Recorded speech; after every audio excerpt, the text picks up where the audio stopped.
I see people starting to come into the chat. Thank you very much, ladies and germs, for coming on by to the Scarif Scuttlebutt podcast. There's a lot of buttons to push, so please grab a drink, grab a friend, and make sure you tell them to subscribe to the Scarif Scuttlebutt podcast.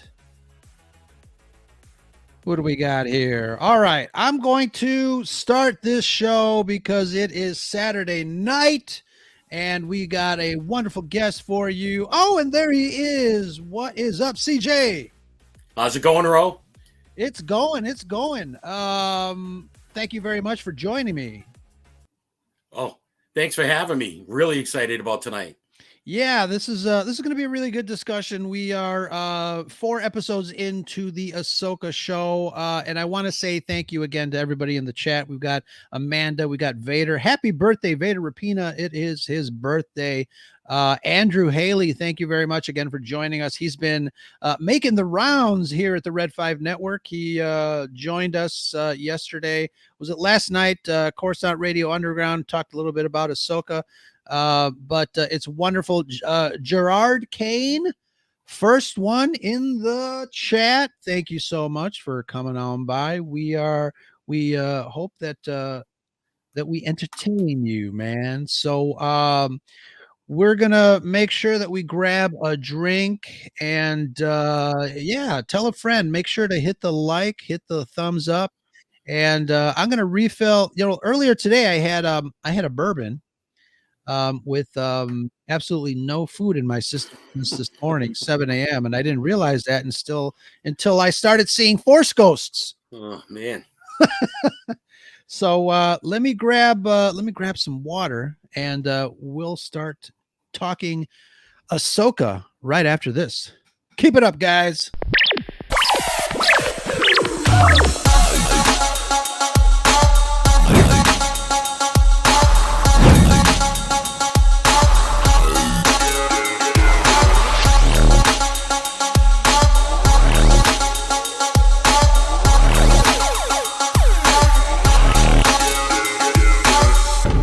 This station is now the ultimate power in the universe.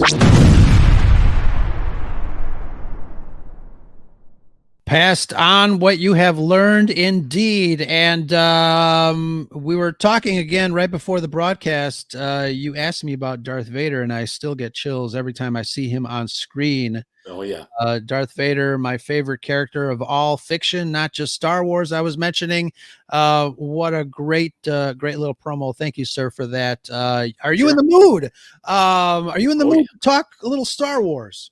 I'm always in the mood to talk Star Wars. Right? Absolutely. But first I wanted to chit chat with you real fast. I know you've got, you've been writing on medium.com for a while. Right.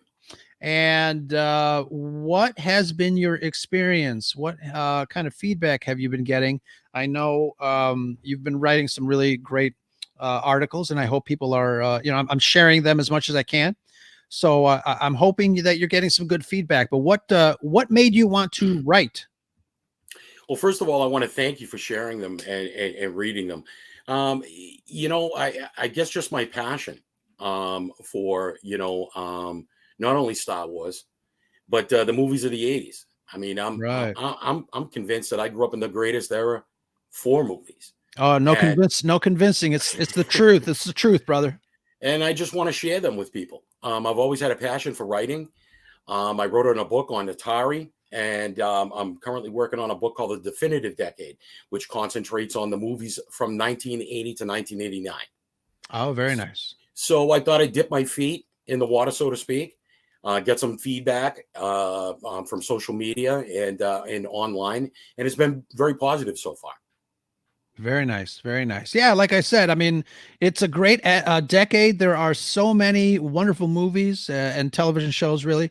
But it was a really great place to, time to grow up. Absolutely. the movies were filled with hope and adventure, but I wanted to get your take. What was it about those movies that really resonated with us? And I'm going to say that you and I were kind of kindred spirits, we're kindred souls here. Right.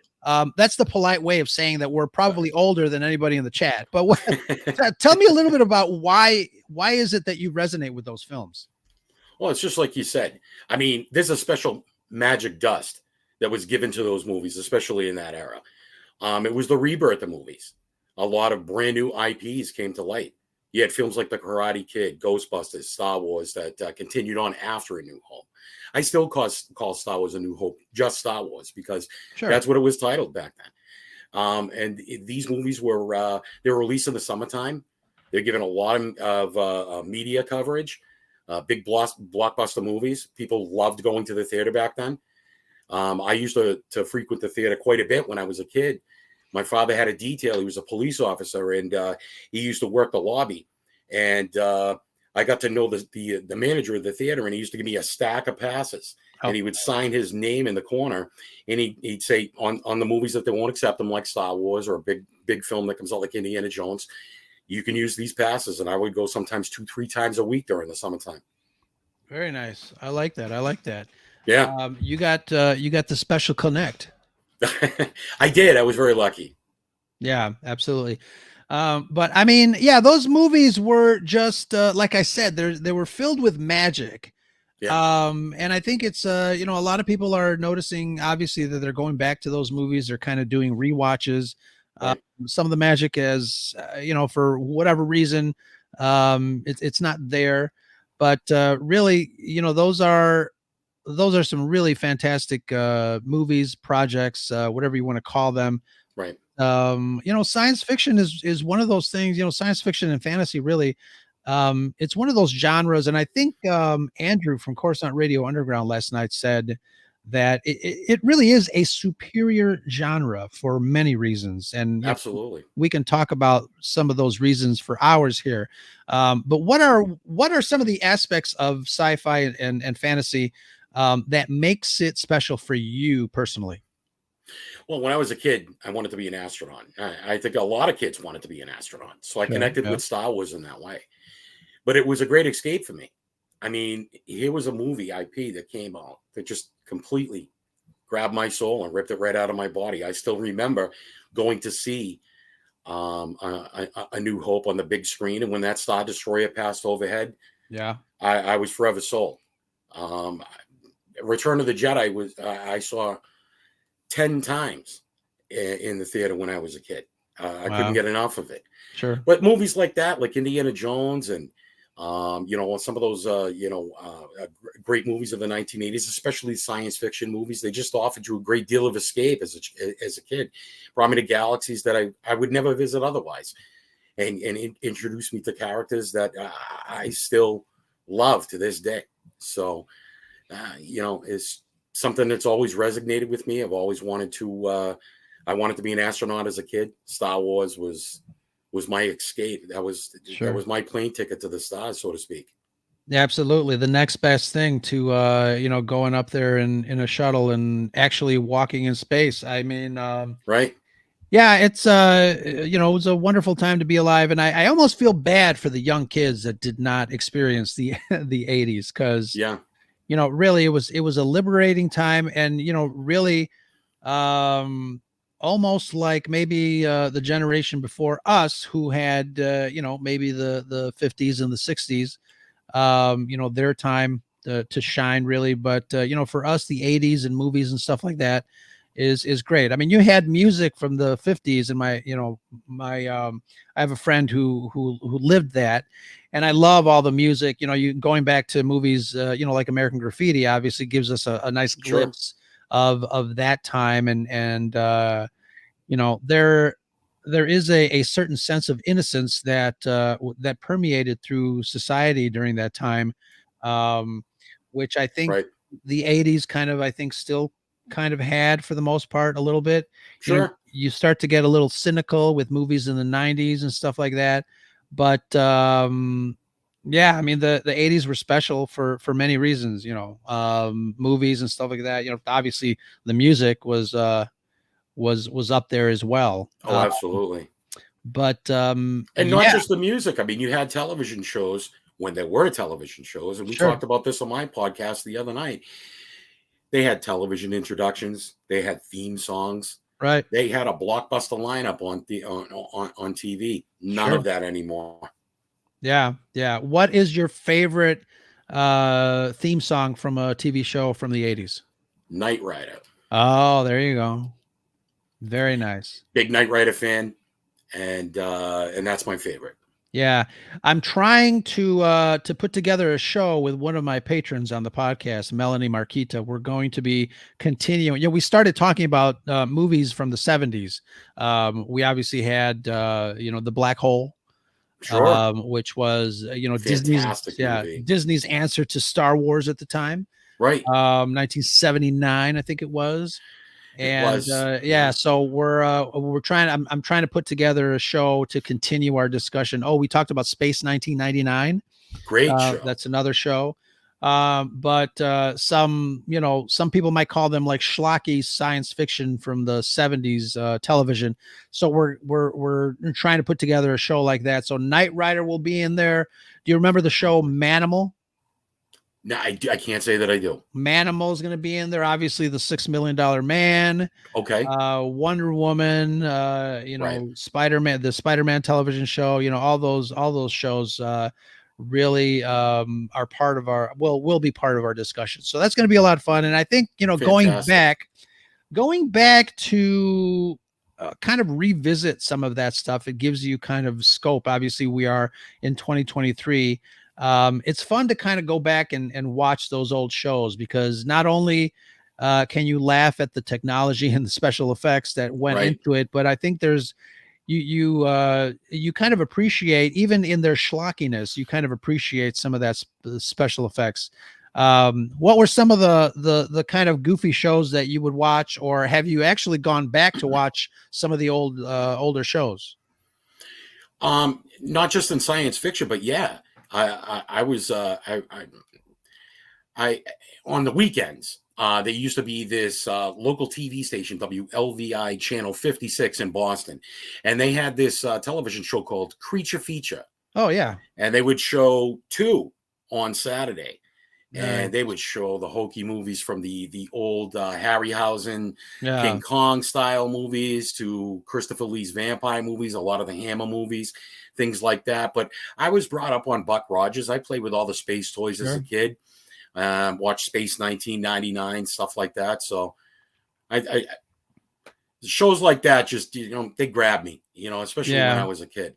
Absolutely. The Harryhausen stuff is kind of inspired me to kind of, along with Star Wars, obviously, but it inspired me to kind of learn, doing stop motion photography on my own.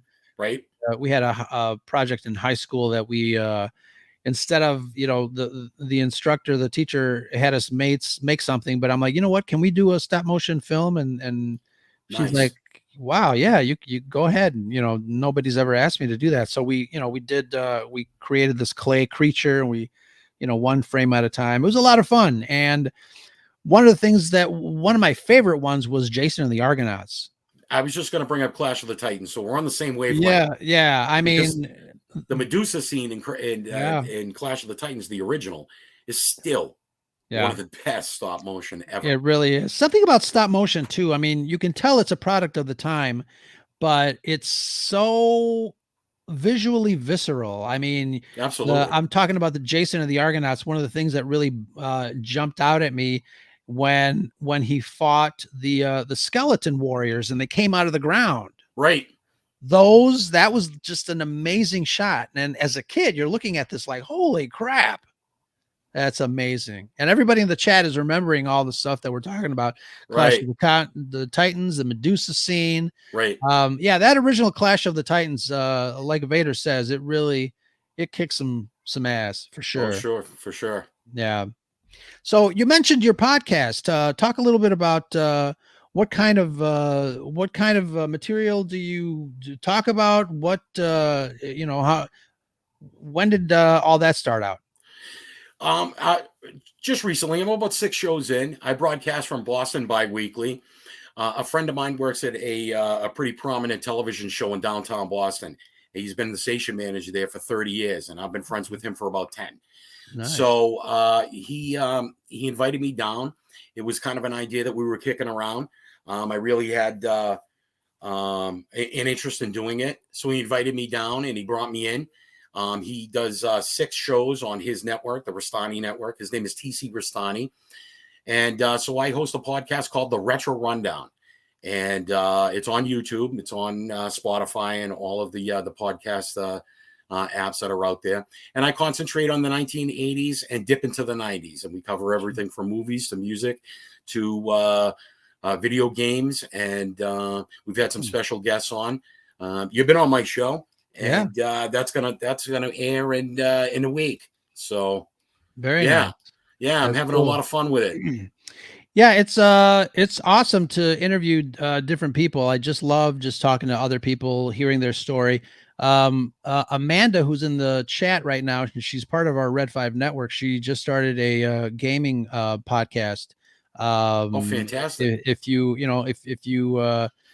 you feel adventurous, please reach out to her. She's got some great insight. If you guys are talking about games, her podcast is a lot of fun. Her show. She was going to go on tonight. She's having technical difficulties, so we'll catch her next week. But absolutely, fantastic. Before we start, anything else that you want to promote or chat about? What do you think?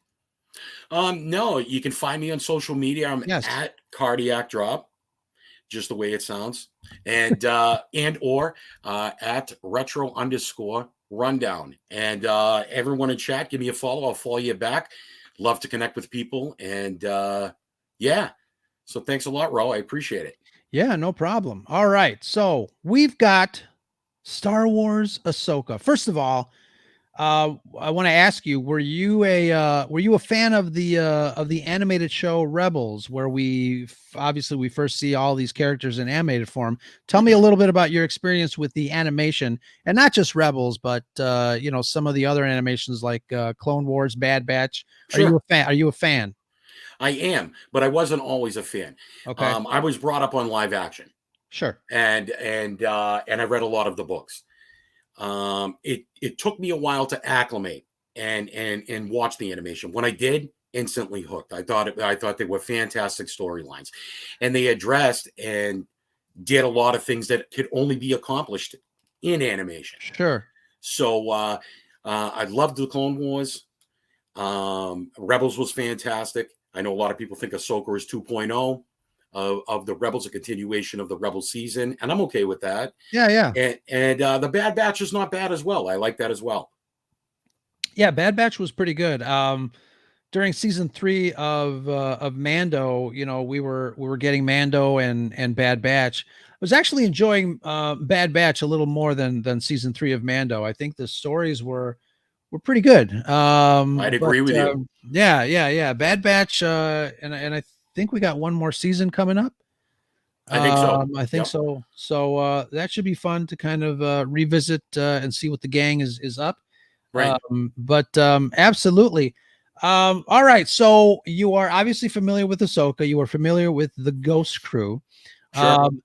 Tell me about your take as far as their crossover from animation to live action. Are you digging it? Not only am I digging it, I'm loving it. Okay. Mandalorian season 1 was really just the best. I mean, it was just Favreau and Filoni really took that to an all-time high. So anything coming in after that, Book of Boba Fett, Obi-Wan Kenobi, I was taking it with a grain of salt. Sure. Because I knew they were going to have different directors involved and stuff like that. When Ahsoka hit, and I watched that first episode, I was instantly hooked. I love the Dark Jedi characters. Yes. I think Ray Stevenson is, God rest his soul, one of the best Star Wars characters ever in live action. I think Rosario Dawson embodies the character of Ahsoka. She's fantastic on screen. I'm excited to see what comes next, especially next week with Anakin. Sure. Yeah, absolutely. And we'll get there. I think Ray Stevenson and his character, I mean, I've got him up both on screen. Obviously, you see Vader behind me. Sure. Dark side characters or antagonists, Right. especially in Star Wars, are a big favorite of mine for some reason, and I guess I'll talk to my therapist about that. But that's another story. I think Ray Steve, his character, I mean, Balin brings a certain weight Absolutely. to the show. Um, and a lot of people give me crap for not liking like too much overt comedy in my science fiction. It's like chocolate and peanut butter. I can't mix them together. Sure. But Balin is Small doses is yeah, okay, but I would small agree doses, with you. sure. Christian Fandom Geek, hello there. Thank you for joining us. He's joining us from the other side of the pond, as they say. But yes, great character. I mean, both of them are top-notch characters, and I think with Star Wars having so much out there, and obviously it's a franchise that is decades old. Yeah, it is it's pretty filled with very interesting characters on all sides of the Force lore, if you will. sure. But yeah, these two are. I'm very interested in finding out what their story is, what Me their too. what their backstory is really.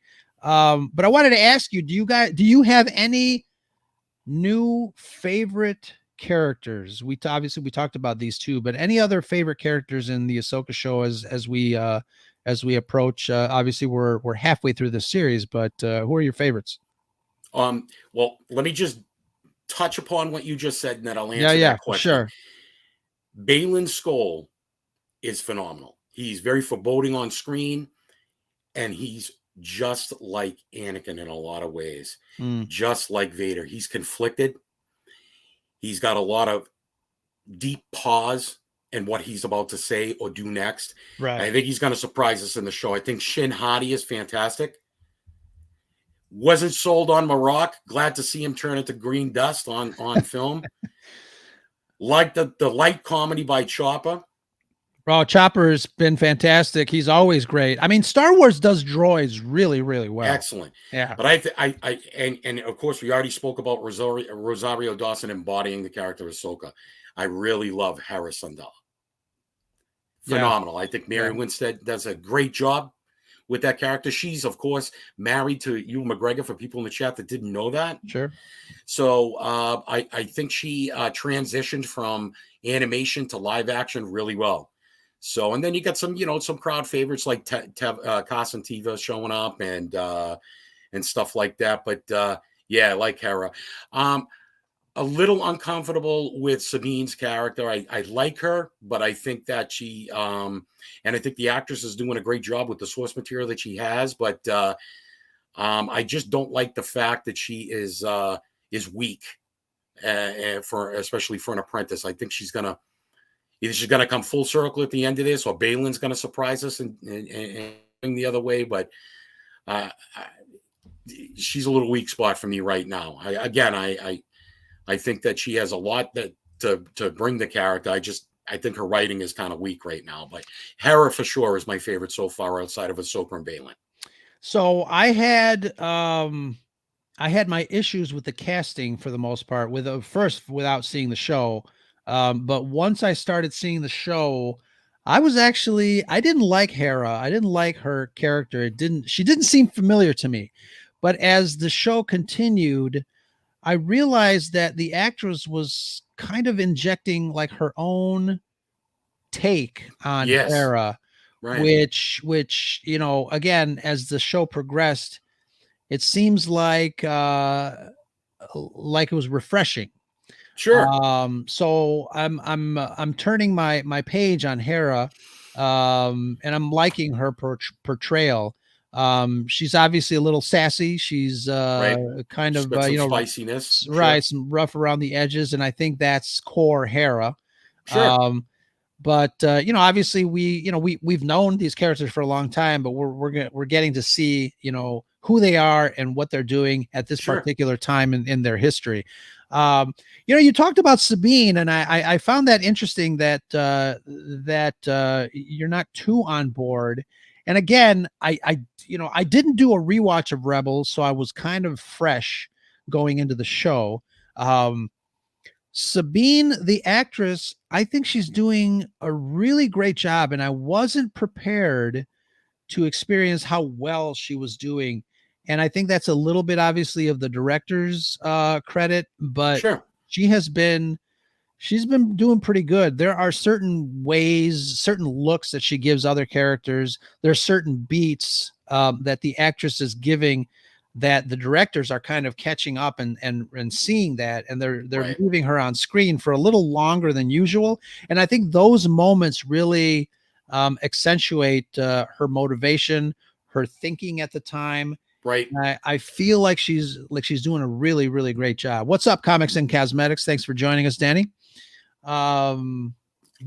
Yeah, the actress is doing a phenomenal job. I guess my issue is more or less along in this last episode with the writing. I'm a little I guess I'm just hoping that she is gonna, after she talked to Hugh Yang, is gonna take her role a little bit more serious. And I'm talking about her as a character, not Sure. her portrayal on screen. Yeah. The actress that portrays her is absolutely beautiful. She has that rock and roll appeal to her. That is Sabine. I guess, I just my take on it is that I'm looking for her to not get weak in a moment when she needs her the most. Yeah, absolutely. Amanda says, I'm hoping we really see Sabine shine soon. And I think that last week's episode was called Time to Fly.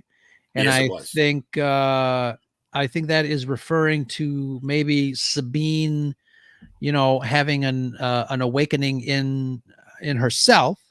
I think, you talk about the writing. I think I think the writers are Dave Filoni in this case, obviously, because he's the one that's writing the entire series. I think Yes. I think they're bringing the characters, down a little bit to kind of maybe build them up. Right. Which I don't think is a bad thing, but I think, No, because they only have 8 episodes to do it. Yeah. I do, I guess I'll mention, for me, I'm very critical when it comes to the special effects and all the technical aspects of a show. I was very hard on the Book of Boba Fett because it looked like it was shot in somebody's closet. It was bad.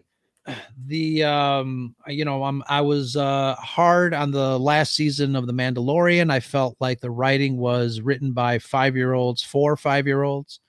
It was very clunky and rudimentary. It was a terrible season. Yeah, and I can understand your comments regarding the writing of Sabine for the most part.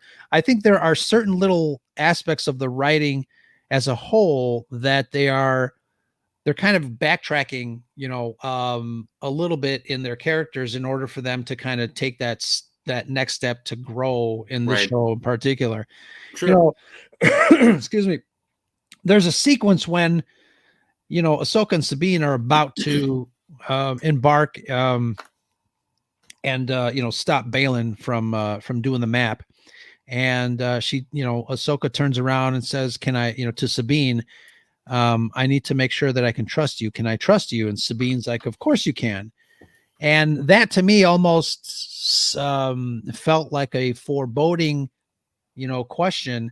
You don't present that to an audience and then just leave it alone. So I was expecting Sabine to do something uncharacteristic of her, especially after that question. So when Balin reached out and said, come with me, and Sabine, had a little hesitation, but she basically said, okay, I'll do it. Here's the map again. I'm like, oh, that's why they did it. So to me, that was a little on the easy or sloppy side. Sure. But I'm obviously, we all enjoyed, Filoni's writing in the Clone Wars and Rebels. Mm-hmm. But I want to ask you this. Do you feel that because this is live action, do our minds go to a point where the level of writing automatically has to be better because this is live action, or do we watch animation and say it's okay for animation? What do you think about that? That's a good question. I think they certainly can get away with a lot more in animation, and go from the zany to the absolute, most insane because it is animated. But I think that's some sort of creed that they still have to follow in animation. But Sure. live action is very demanding, and Lee, you were just talking about special effects, and in order to create the special effects, create an atmosphere, develop a plot, and then cast it, it's pretty tough. So I think in live action, there's probably less they can get away with and trying to pull the hood over fans' eyes, so to speak. Sure. But yeah, I think the writing has to be a little stronger. Again, there's a lot of things that you see on screen with live actors too. Their facial expressions, they're not drawn. They're and Filoni does a pretty good job. He was a student of George Lucas's for a long Sure. time. Yeah. And I put George Lucas on a high pedestal for many reasons, but I can also be critical of him. He was a terrible director who did a lot of things in terms of post-production. So he would say, especially in the prequels, and he would take, shots in one take and try to fix them up. And some of that dialogue was delivered stale, especially with Hayden Christensen and stuff like that. But I think he's trying to aim high. I think he's trying to aim high too, because Favreau just took it in the ass with season 3 of Mandalorian, and Star Wars fans were not happy, Right. myself included. It was like the Love Boat, guest of the week. The plot was all over the place. Yeah. And as soon as I saw Jack Black and Lizzo, I just couldn't deal with it anymore. Yeah, it's funny. A lot of people say that about Jack Black and Lizzo, and actually, I didn't mind them because I guess when I saw them, I thought, oh, this is interesting. There's a certain aspect of characters when you see the actors enjoying themselves in the role, and I knew that Lizzo was like a huge Star Wars fan. She loves Baby Yoda, and I'm like, oh, that's pretty cool. We all do, though. Yeah, I was happy for them that they were in this. So I wasn't like oh my God, this is I get it. I get it. But Ro, when they were on television, did you say there's Jack Black, or did you say there's Captain Bombardier? They didn't. Yeah, Jack Black plays Jack Black no matter what movie. No matter what. Sure. Yeah. So and I think Christopher Lloyd got ripped off. I think his character Hellgate could have been developed into something that could have even carried over into another season.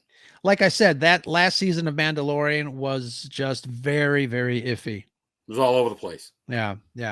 But getting back to Ahsoka, obviously there's a lot of people talking about the writing. Price of Reason, thank you very much for joining us. He says that Ahsoka has amateur level writing. I don't know if I would go that low amateur level writing, but I do think what you said definitely needs to happen. I think they, when I finished watching Andor, and for me, Andor is top tier Star Wars. The writing was phenomenal. I knew that getting back to regular Star Wars, and I'll put that in quotes. Sure. I knew that it was going to be difficult because they showed us how well they can write a show in the Star Wars universe, that going back to just regular old Star Wars was going to be difficult for me. And I'm finding that true. I'm not saying that Ahsoka has, what do you call it? Amateur level writing, but it does need to kind of maybe step up in the way that maybe, Filoni did it for Rebels. And like I said, I don't know if it's because, we're more forgiving because it's animated or maybe, I don't know. And his Rebel series was excellent. I mean, if there was a lot of great plot that was developed in that series, and I think he wants to stay true to that in his Ahsoka series. As cerebral as Andor was, it was a very different Star Wars. It wasn't flashy. It wasn't. It was gritty, and it was cerebral, and I agree with you. It was very well written, very well directed, very well acted. That whole Cassian Andor storyline coming from Rogue One, and even with Andor is just, it's excellent writing, and some of the the scenes and environments that they shot it in is second to none. Yeah. Yeah. And again, talking about, I know the chat mentioned that Ahsoka has level quality special effects. One of the things that they didn't do for Andor was shoot in the volume. They went out to real locations and They did all did. that stuff. And obviously you can tell the difference. I think our eyes, when the volume first came out, and we all had Dominic Pace on the show. He was doing his podcast run, Sure. and we were asking him about the first season of Mandalorian that he's in and the technology that he was surrounded by, the volume and stuff like that. But I think I don't know if our eyes have already adjusted to the look and feel of something shot in the volume. But I think it definitely looks flatter. I want to say, well, I think sometimes some of the shots look flat. No, I'd agree with you. I mean, you touched upon that in your last podcast with Ken Patterson. Right. And, you had some movies that were shot where the environments were, they were very dynamic and the characters had to manipulate or move around during their duels. Sure. Especially, and I'd agree with you, even in, as much as I love Ahsoka, this last episode had its issues with a lot of flat ground, duels and battles and stuff like that. I don't know if that's because the production sound stages will only allow for a certain amount of time for them to shoot this and they don't have the money to go out and shoot it like they did with Andor. I don't know. But I'm definitely on the voting side of a more dynamic environment. I'd agree with you. Yeah, absolutely. All right, so let's get into a little bit of the story. We episode 4 starts out. Let's jump into it a little bit. What were some of your favorite story points of this episode? Towards the beginning, we'll kind of worm our way through. Well, the episode starts off with Sabine still trying to hot fix the T6 that's down, and Ahsoka is outside. She's sort of meditating. She's looking blankly into the forest, and I think she senses something's there. And I think she's also attuned as to what's going on with Sabine, because when Sabine comes out, they have a heart-to-heart talk, and I think it's a really good way to kick the episode off when she tells her, listen, we may not have the ability to go after Ezra. And if they have the ability to go after him, then maybe no one should. And I think she feels that she knows that Sabine has a special connection, and at any cost, she wants to find Ezra Bridger. But Ahsoka wants to make it crystal clear that she'll cut that cord in order to thwart Thrawn's return. Right. Yeah, and I think that's one of the aspects of the show that is interesting too. I think, they're calling upon some characters to sacrifice, and Absolutely. what how far are they willing to go to be able to make sure that the war doesn't come back through Thrawn. And Sabine's got to realize that Ahsoka has done that. I think one of the most famous lines that Ahsoka's ever said is, I am no Jedi. She sacrificed and walked away from the Jedi Order as an institution. Yeah. And later reclaimed that title as a Jedi. That I think she's going to further in this series, to be honest with you. Yeah, I can see that. I can see that for sure. Yeah, what somebody had mentioned in the chat regarding Sabine's pain and the loss. There was a line in the show about losing her family on Mandalore, right? And I can't remember. Remind me. Did we see any of that in the animated shows, or is this something new for the show that maybe we'll find out a little bit more later? I can't remember. Did we see a sequence in which we saw Sabine lose her family? Right. No. Okay. Not that I recall. Yeah. I think that you're right. No, not that I recall. Not directly. I think it was inferred. But almost all the great Mandalorians have had that happen to them. Din Djarin, the same exactly. thing. I mean, that part of their religion in and of itself. Absolutely. David Tennant is doing such a fabulous job with Hu Yang. Doctor Who. Yeah, Doctor Who, and what a He's great great. character. And I mentioned, earlier, Star Wars does a really good job with droids, Yeah. and it's And been, he's just the live design is spot on. yeah, yeah. I think it's fantastic. So our heroes are kind of trapped on that planet. What do you think of the environments, the new planets? I mean, obviously we're on this planet where that henge is, the Stonehenge, the Star Wars Stonehenge. CTOS. Yes. And what do you think of the new environments that are being presented in the show? Not bad. I mean, nothing mind blowing, but not bad. I mean, CTOS is great. I think what's to come is going to Right. be great. Sure. And I think we're going to see a lot of scenes shot in space coming up. CTOS isn't too bad. It kind of reminds me of, you know, the planet that Luke was hanging out on, drinking the blue milk, and we've seen water worlds before in Mm-hmm. Star Wars. It's okay.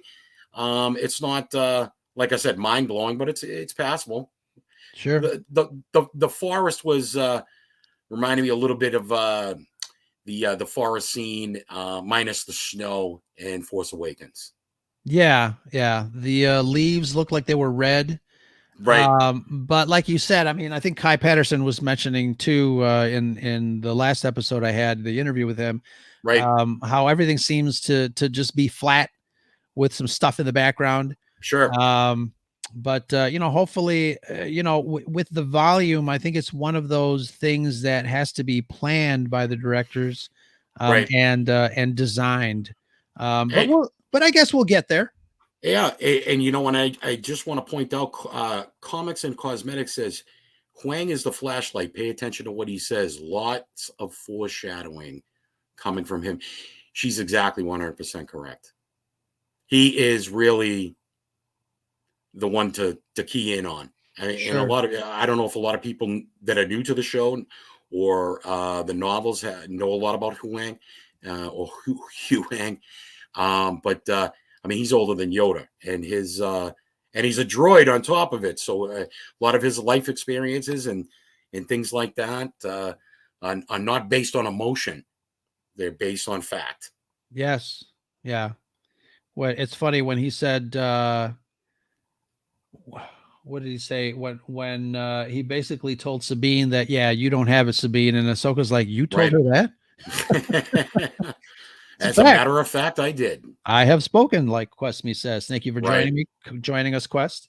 But yeah, so we actually got quite a lot of battles here, both Oh blaster yeah. battles and lightsaber battles. What'd you think of what'd you think of the action in the middle of the scene? Phenomenally choreographed. I thought I love the part when Ahsoka double ignites her sabers and she's walking down the ramp and said he was never do that. I got the chills when she was coming down the ramp. Yeah. I thought it was cool that Filoni stayed with Sabine as a Mandalorian and she went to her blasters first, which Sure. Oh, concerns yeah. me a little that she didn't go to her lightsaber first. Now she knows that Doc Jedi Shin Hati is going to want to duel her eventually, but she went to her blasters first. Don't Yeah. know why, but I thought it was pretty good, pretty well choreographed. I thought that the duel between Ahsoka and Marek paid off in the end. I'd love to see all those Twitter opinions burn into green smoke because I knew Right. he was nothing. I knew he was Yeah. fluff. I knew he was a But night you brother. can't I just knew it. yeah, but you can't blame Star Wars fans for trying to guess who, I mean, we tried to figure out Yeah, who I know, Snoke was. oh well. Don't go there, right? I still shake my head. That character had so much potential, bro. Yeah, totally, totally. We have what do you call it? The New Republic fleet here looking really Right. great in space. And all original soundstage too for the people that don't know from Return of the Jedi. Oh, nice, very nice. Even, I yep. like that. Yeah. So Jason and Mom on the ship there, heading out to kind of reunite with their friends. But Yep. And you see some spiciness. She tells them, yeah, "Watch me leave," and she right. walks right out. I love it. Yeah. She should be court-martialed. Never gonna happen. Never gonna happen. Yeah, yeah. But I think it's pretty cool to see Hera and Jason and obviously Chopper. Right. Oh, he's the best. This is the first time we see the Ghost in full glory live action. Because we got the Phantom last time. Now we see the Ghost. Yeah, and it's wonderful. It's always wonderful to see X-wings being having an X-wing escort. But I one thing that another buddy of ours, Sean from Extra Star Wars, there's Paul. There he is. Was wondering really, and I think it's one of the things that kind of gives us kind of a head scratching moment. Where does this take place? And obviously, Carson Teva was there. Where is Zeb? I think he's coming. Yeah, there's no way they introduced him in the Mandalorian, right. And they're not going to take full advantage with his voice actor, by the way. Sure, yeah. Who voiced him in Mandalorian, and not take full advantage of that. I think he's going to just have a surprise entry. I think they want him to have a great deal of impact when they finally unveil him on screen. Zeb's a fantastic character. He is, and he looked pretty damn good in Mando. I think they did a fantastic job. And it's funny because, with a lot of special effects, I mean, it really looks like they took their time to make him look right. Right. Oh, he looked great. Yeah. Yeah. Yeah. So one of the things that I started doing, and a lot of people were giving me crap about, but I went on to Reddit and I was reading some supposed leaks and secrets and things like that. And I was reading a whole bunch of nice little tidbits. And if I were to believe some of those Reddit posts, Ahsoka, the show is going to get a little funky when it comes to magic. Well, what were they? Are you going to share them or no? Well, I didn't want to spoil it for other people, but I'll share them. It's Reddit. Yeah, right. You can't. Grain of salt, as they say. Grain of salt. So one of the things, all right, spoiler, I don't know if it's a spoiler because who knows. One of the things that I read, which I think would be fantastic, we're starting to, obviously we see, I'll put this up for a second. We see, Elsbeth, she's, turns out to be a Night Sister, but we're going to be getting, I think we're going to be getting some Night Sister magic. And one of the leaks that I read on Reddit, I still can't believe this. If it's true, that'd be amazing. Because Spit it out, Ro. Yeah. I'm stalling. I'm dying to know because I didn't read it. The Night Mother, the leader of the Night Sisters, she will be played by Angelica Houston. Really? Supposedly. Really? According to Reddit. Who knows? But that would be cool. That would be freaking amazing because obviously, she's a classic actress, powerful performer. Absolutely. And I think a character like Mother Talzin, played by her, would totally fit. It's almost like it's almost like a perfect Tim Burton movement. You know what I mean? Oh, yes. Yeah. Yes. Perfect. Oh, that would be incredible. An incredible moment. I hope that comes true.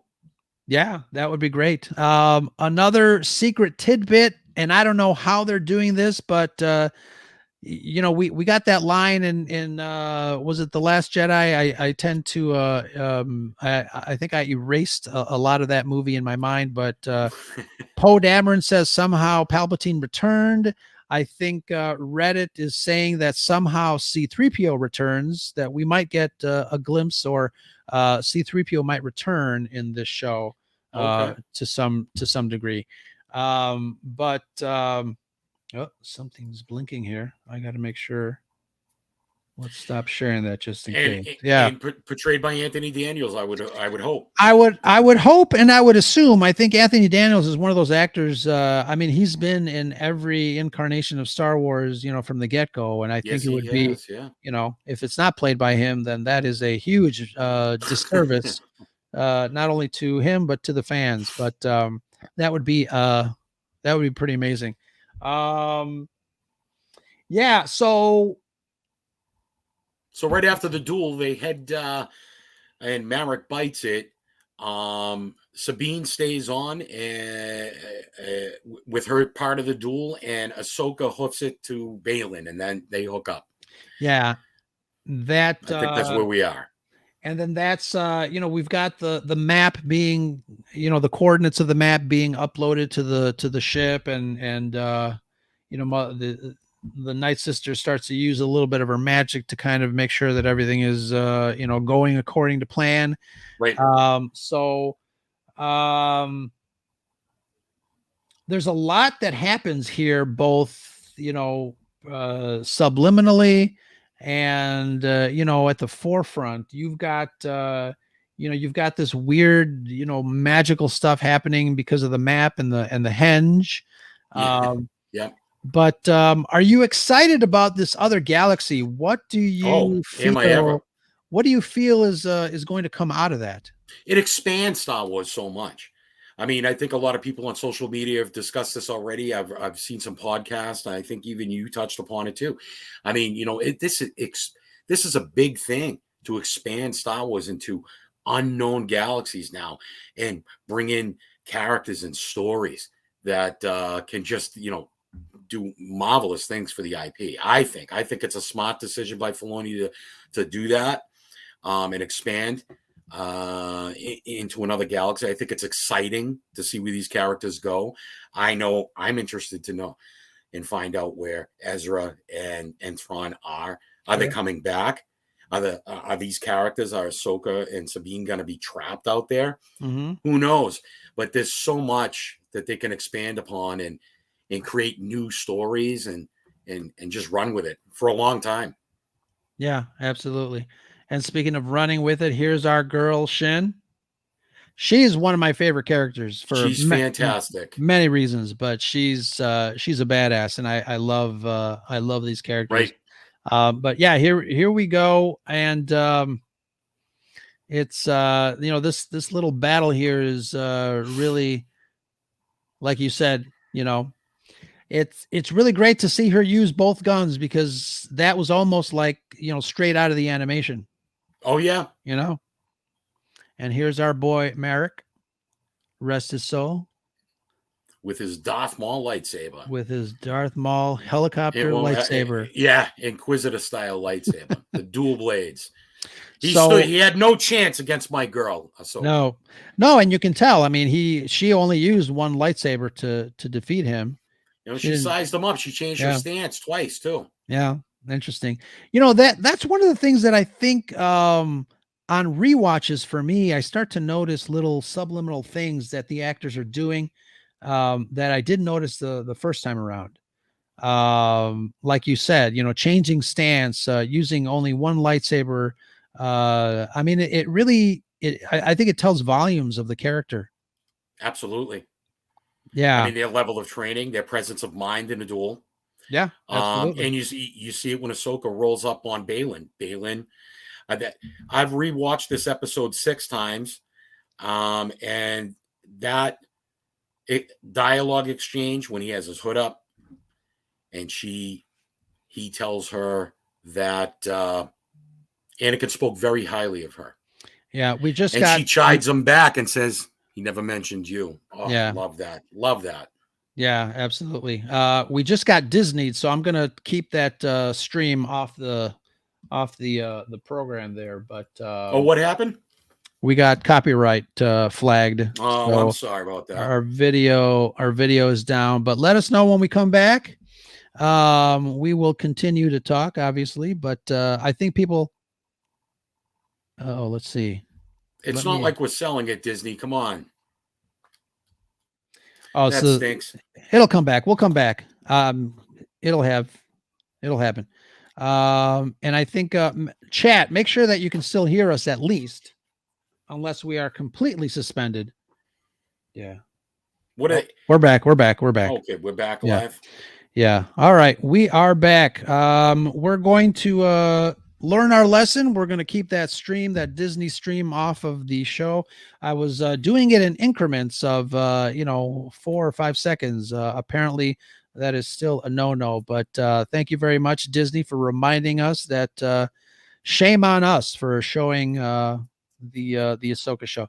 Anyways, yeah, absolutely. So guys, thank you very much for letting me know. I know we are monitoring all transmissions, so thank you so much. So we got the moment where Sabine pretty much says, okay, I'll join you, because obviously she's thinking about Ezra. Right. But how badass was it that the droid was telling Elsbeth, there's a squadron of X-wings coming with another ship, and she's just like, ignore them, I don't care. And then she jumps into in hyperspace, and then that sequence was pretty fun. Oh yeah, I love it when she exciting. hits the super hyperspace and blows Yeah. that blockade right out. You get a couple of explosions. She's confident. Yeah. She's confident, and she wants to get to her final destination of finding Thrawn. Yeah, I think episode 5 is going to be very interesting for many reasons. But somebody earlier in the chat was talking about the theatrical release of episode 5. There's Right. only one theater in Chicago that is doing the fan event, and I unfortunately did not secure any tickets, so that's a bummer. I was able to get 2 tickets to the Boston nice. show. But my daughter has a soccer game, so I'm gonna have to give them away. Oh no, my God. I'm gonna have to give them away. That is rough. Yeah. Daughter Star Wars. Daughter she wins rough. Every time. Well, that's good. That's good. That's a good dad. A bad Star Wars fan, but that's a good dad. Right. That's too funny. So let's kind of jump to the end, because obviously we've got some things brewing here, and I think I feel that we can definitely talk a little bit of speculation there. Right. But there's this shot where the camera is straight above the henge, and this is after Balin destroys the map, which was really cool. He took his lightsaber and just ignited it right into it. Right. The thing broke in two, and they took off. There's this shot above the henge, and the camera moves slowly to the left, and you can see the water kind of splashing, but then all of a sudden there's a nice seamless transition of you see Ahsoka's arm, and then her face. Seems like she's laying on the water. Right. She wakes up, and she's in a very different place.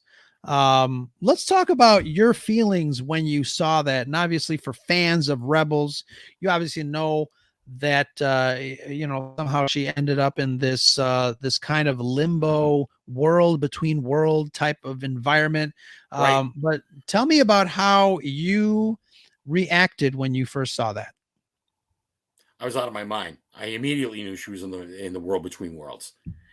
The problem is she died in Rebels the first time. Right. So that was my second reaction. Oh shit, is she dead? Mm-hmm. And then when she heard, "Hey, Snips," I woke everyone up in the house screaming. And that's funny, because I didn't hear it at first. It was the first thing he said, which was, to me, it was a little soft. Yeah. I didn't catch it until the second rewatch, because I put the captions on. Sometimes you got to put the captions on because you miss it. Correct. Yeah. You miss things, you miss names, you miss lines. But I wish I wish they would have used that line at the end and then cut to black, because that would have been cool. That would have been I think he wanted to pan back. Did you see the lightsaber on his left side? Yeah, as Vader Rapina was mentioning. Yeah. Looks a little like whose lightsaber, bro? Not Anakin's. No, a little like your man's lightsaber. Yeah, exactly. So it was blurred out just a bit, but very reminiscent of Vader's saber. So I don't know. Is it Anakin? We're going to find out. Yeah, we're definitely going to find out. And, obviously there's a lot of chatter on the interwebs. People are saying that it might be the son, from Rebels fame, the son, the daughter, the father, playing a trick on Ahsoka. Right. But, We were also talking about how the 5th episode is going to be pretty huge if they're going to release it in the theaters. So that also should be very interesting. Mhm. Where will there be a kind of like a rematch between Anakin and Ahsoka, or Anakin/Vader and Ahsoka? Or That'd be what are we going to wild. see? What did you think about the de-aging, or the Yeah, computerized image of Hayden? I saw the traffic on the internet about it. People were just not too happy about it. I didn't mind it because it was in an environment where you saw, light being reflected from the floor, and Right? it looked a little It weird, was but soft. I didn't have a huge problem with it. Um, Right. yeah, Yeah. there was I mean, it wasn't Leia quality. I mean, as right, bad as Leia right, was in right, right. Rogue One, but it was pretty close, I think, Hamill and Mandalorian. Yeah, yeah. One of the things that I wish Star Wars would do, especially with the de-aging, tech that they are using, I wish there was some consistency. Yeah. Um, Yeah. did you watch Secret Invasion? No, not yet. Is it Okay, good? so Secret Invasion has some really great sequences that take place in the past Okay. with Sam Jackson, and that de-aging is flawless. Wow. Okay. It's like they went back in time and just shot it with Sam Jackson, and then yeah, so that's what I'm saying. I think I really wish that they would really be consistent with the de-aging. And I know, we had Leia and Grand Moff Tarkin in Rogue One, Right. and that was a couple of years back, and then we had little things like Luke Skywalker and Mando, and Because I Harrison Ford looked great in Dial of Destiny at the beginning. right, and obviously budgets have a lot to do with it. I would think so. And Sure. then and this method that you mentioned with Harrison was different than just regular de-aging, um, using using CGI or using deep fake. So that process is different. And I feel like Lucasfilm, or I feel like special effects companies in general, are playing around with different methods to de-age an actor to make them a little more photorealistic or less Right. uncanny valley. That's a term that's used by visual effects people to, sometimes your eye sees something, you can't really exactly explain why it doesn't look right, but that's that uncanny valley that your eye perceives as Sure. something weird. So I feel like there's no consistency when it comes to de-aging in Star Wars. Sean, what's up, my brother? Yeah. But I didn't have a problem with it because I was just really stoked that I saw Anakin Skywalker here. Yeah, as You was know, I, let me tell you. whether it's going to be Anakin or it's going to be kind of a trick, we'll see. But I'm still happy that the actor was back. Obviously, there was some chatter on the internet regarding him coming back for.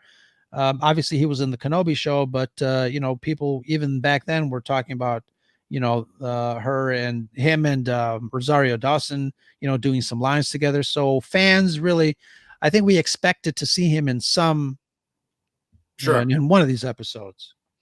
Yeah. Speculation. What do you think we're going to see in episodes in this next week's episode? I, I thought to myself that I could probably come up with several hypotheses, and several different ideas and speculations. I have no idea what Filoni's going to pull out of the bag. None. I think this is probably why he's releasing it in the theater too. I think it's going to really shock a lot of people. So to answer your question honestly, I have no idea what he's going to do. And I think that's the fun of watching this series, because you really have, obviously we have our speculations, we have our ideas that this is going to be Right. Rebels 2.0, but what does that mean? Where is the story going? And obviously Right. we have ideas. Obviously we know the players, we know the pieces on the board, but Right. we don't know where they're going. We know that Thrawn is out there, but how are they going to resolve this situation? And I think that's the fun part of us as fans, being Right. able to speculate on this show. And we haven't even seen him yet. They built him up quite a bit at Star Yeah. Wars Celebration, so I'm dying to see him. Sure. Yeah. Yeah. Absolutely. Did you go to Star Wars Celebration? No, not this time around. Too far. Oh, yeah. Too far. Yeah, I missed it too. Yeah, so I don't know. I mean, unless anybody in the chat has anything that they want to ask us, or anything that you would want to reiterate or touch on before we let go and go into hyperspace ourselves. Andrew Haley, That's a good one. I hope this Hi, is Andrew. the best live action episode of Star Wars. I think yeah, I'm hoping that it is too. Amanda, more Anakin and Ahsoka, definitely.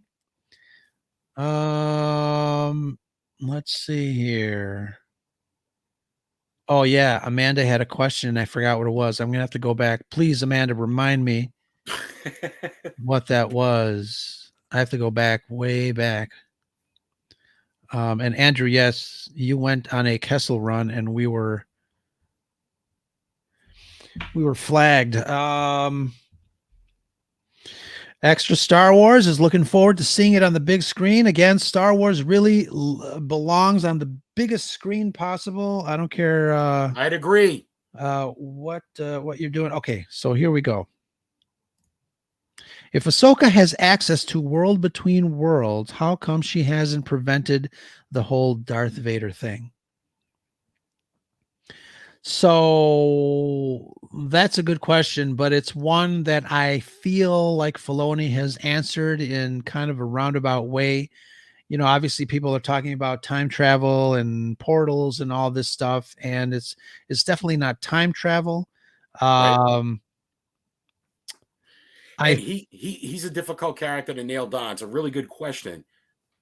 But look at the character in question. He's the chosen one. Yes. I think there's no way his history can be manipulated. Yeah. For whatever reasons, the Force has a stronghold on Anakin progressing into the Darth Vader persona. It cannot be avoided. Yes, and I think that comes into play. I think fate comes into play at that point, and I talked about it a little bit last night on Coruscant Radio Underground. I think this might be an internal test for Ahsoka. I think it is. I think maybe the World Between World exists to be able to give perspective outside of the real world, and to remind Force users that this is what we got. Not to change anything, because I know a lot of people were, even earlier on, they were saying, oh, the World Between Worlds, you can erase the sequel trilogy, and if you go in there and change one thing, then the sequel trilogy doesn't exist. But I don't think it works that way. I think it's and I retroactively place Yoda's comment from The Empire Strikes Back when he says, the Force, let me talk amongst yourselves while I look for this quote, but it's What's the quote? Through the Force, things you will see, old friends long gone, the future, the past. So all that stuff, I feel, again, the World Between Worlds didn't exist in 1980 when Yoda said that, but retroactively we can apply that line for this new concept that is the World Between Worlds. I think they are going to be using the World Between Worlds to show Ahsoka that no matter what decisions are made, your fate, your future is kind of solidified and tied to your nature, tied to your existence. And I think that's kind of a powerful lesson into itself, because and it's going to apply to the main character in this show. It's going to apply to the main characters, but I think it also applies to us as fans, us as humans. Oh, really. Right. Getcha. Sure. Absolutely. We always say, I should have done this, or I could have done that. Yeah, you could have, but these are the cards that are dealt to us. And I think it's a great way of kind of, putting an exclamation to that concept of, maybe if I can change one thing, what would it be? Well, you can change one thing, but you can start today and change your future. by not having to dwell on your past. I'd agree with you, brother. Yeah. Let's see here. Andrew asks, do you think Ahsoka will be the best season for a live action Star Wars show, or is it still Mando season 2? Yeah, I mean, I feel like it's kind of on par. We're getting some different stuff for sure. I think I wouldn't be able to choose like one over another, especially in this instance. I mean, I just said that Andor is top tier Star Wars for me, but when it comes to these two shows, I think they're pretty equal. What do you think? Mando season 2 is pretty hard to top. I think to fairly answer that question, we'd have to wait to see what's still left in the tank for the remaining, 4 shows that are left in Ahsoka. Mando 2 is tough to top, especially with Hamill walking away with him. Yeah. At the end, and Din coming full circle on accomplishing his mission and things like that. Sure. I mean, that's just one of the best pieces of Star Wars possible that was shot in live action. I think Mandalorian season 1 and 2 is the best, but I got to see what Filoni's got left in the tank before I can answer that. I'd like to see it be equal with it. I think it has the potential. I mean, I hate for them to have the bottom drop out of this at the end. I would really, because I'm really pumped to see what's coming up. Sure, absolutely. Sean from Extra Star Wars has another one. If we are to believe the Force is all powerful, the idea of world between worlds is not out of the question. What it's used for is the interesting part. Maybe it's more like the room of requirement in Harry Potter. I'm assuming it's he's talking about Harry Potter and not Hewlett Packard, but he's a computer guy, so I never know with him. Right. HP hit points. I'm a gamer, so yeah, absolutely. I don't know. Yeah, that's interesting. I think he's got. I think Andrew's got a good point right there. Yeah, Star Wars. I love first of all, I love Star Wars politics. It's really interesting to see the mishmash and the back and forth between senators and rebels and stuff like that. But I also love when Star Wars gets a little freaky when it comes to Force lore and magic and stuff like that, because you don't see, you don't see a lot of that in science fiction per se. Right. Because it's all, obviously based in science and stuff like that. But Star Wars has a special relationship with magic and the Force lore. I think George Lucas has set up, a great way to discuss, kind of the mystical side of those beliefs, especially with the introduction of the Force. So the world between worlds is definitely something that is, I can say that it's a little divisive to some people because, but I think that stems from the misunderstanding of what that tool is going to be used for, right. Especially now. We had another Rebels episode with what is that, that big creature who was a Force user, the Bendu. Oh, right. Yeah, sure. Yeah, so I feel like we're gonna get some more wacky, Bendu like wisdom possible from this scenario. Yeah, it's entirely possible. Dave Filoni, I think, is going to hit a home run in this. I really believe that he's going to hit a home run in this next episode that's coming up on Tuesday. So yeah, looking forward to it. Skywalker Academy. I'm the one in the middle. Yes, I was reading everybody's comments on, what does it mean to have balance in the Force, and the Bendu came to mind. We did an episode a while back. I think it was episode 48. And we talked about the balance of the Force, me and Alex and my original co-host, Brad. I listened to that again, in conjunction with a lot of comments online recently because of the world between worlds and what it means to be in balance and things like that. If anybody in the chat did not listen to that, please find it. It's called The Legacy of Balance. We really went deep, and I love those episodes. Yeah, it's going to be pretty interesting. Oh, for sure it will be. Yeah, absolutely. Any other final thoughts before we hit the road? Chat was amazing tonight. Yeah, very much. Very much. Yeah, final thoughts on episode 4, Fallen Jedi and Ahsoka. CJ, what do you got? Phenomenal. Well, first of all, it's the best episode so far in the series. Okay. Until next week, I think. Yeah. And it's going to be directed by Filoni. Yes, it is. Yeah.